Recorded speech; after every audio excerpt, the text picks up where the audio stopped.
Hi everyone, this is Natasha and welcome to Friday Fun Bits.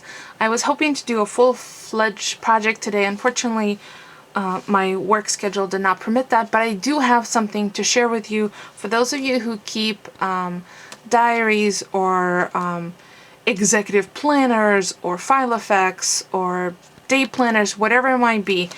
I know from time to time you need a little something in there to jot something down, like a shopping list, for example. I was getting ready to get a list penned for the staple items that were missing out of our pantry, some things like condiments from our refrigerator, as well as some items that for cleaning and in various stores. And I wanted to make sure that I kept those lists somewhere handy.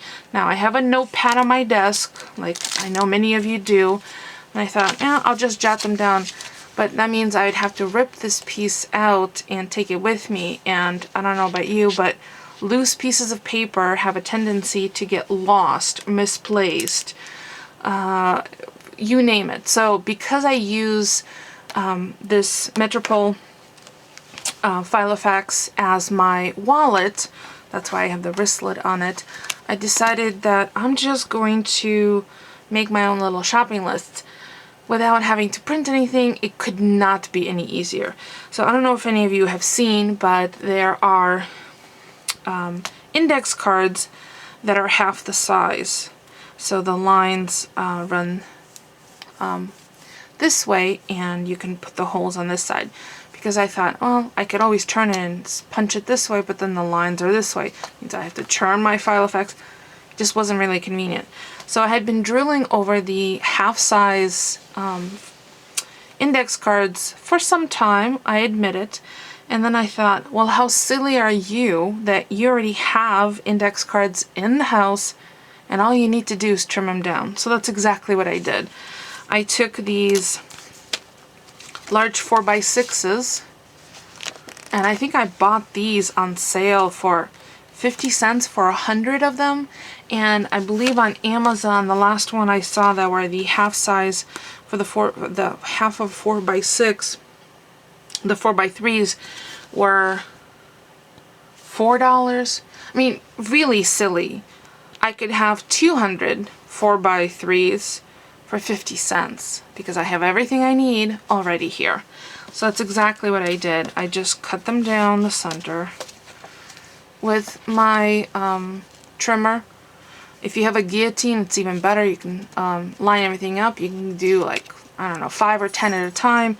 So I have a whole bunch cut, and then I also grabbed a couple of these smaller ones, which are 3x5s. So you get a 2.5 by 3.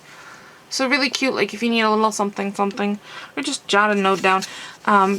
Because I don't tend to use Post-its, I like having things attached to the rings themselves. So I created a whole bunch of them, and I just put them in one of my tabs to have on hand if I want them. Now, if you want one that pulls in and out, all you have to do is, once you've punched it, and I use my Repesco adjustable diary punch to punch it.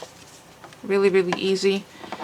All you have to do is snip out a tiny little smidgen of paper at the punches, and then you can pull it in and out without having to open the rings if you don't want to. See, let me close the rings without pinching my skin. How many of you have done that? And then you could just pop it in. If you cut out just a little wedge, it's easier than just cutting through the paper. And again, these are going to be temporary things. So like in my, I already have a list going for Dollar Tree, and I can have a separate list for different places that I know I need to shop this weekend. So I know these are the things I need from Dollar Tree. I can use the back if I want to. And I also made some with the holes lower, so that way it offsets it, so I'm not always putting the lists up here. I may or may not keep them. You know, I could jot down all sorts of things here. So I just thought this would be helpful to show you. Even though these are really cute and they are available for sale, you can easily pick these, you know, full-size ones up and just trim them down yourself. Have them on the ready. These I just left unpunched because I could just use them for anything else. And for those of you who do Project Life, these are also really cute to include for journaling spots for your Project Life because they're automatically 3x4s. You can either leave the corners at a 90-degree angle, or you can round them with like one of these We Are Memory Keepers. This one's 1/8 and 3/8, and then there's also this one, which is 1/2 inch or 1/4, depending on what your preference is for the rounding. So really, really quick, really, really easy, really inexpensive. And you know what? The number one goal for me this year is not to buy stuff that I already have, and since I already had this on hand, I saved myself some money. And around school time, when all of the back to school sales are going on, these are, I think I saw them at Staples for a penny for 100. So can you imagine how inexpensive that is? And if you want to really make them pretty, you can absolutely stamp on these and make them decorative. So it's not just utilitarian, although that works as well. As always, thank you so much for watching. Don't forget to thumbs up. It's free for you and it helps me out. And if you found this interesting, informative, or put a smile on your face, feel free to share it with your friends on social media. I appreciate you watching, and I will see you guys next Friday.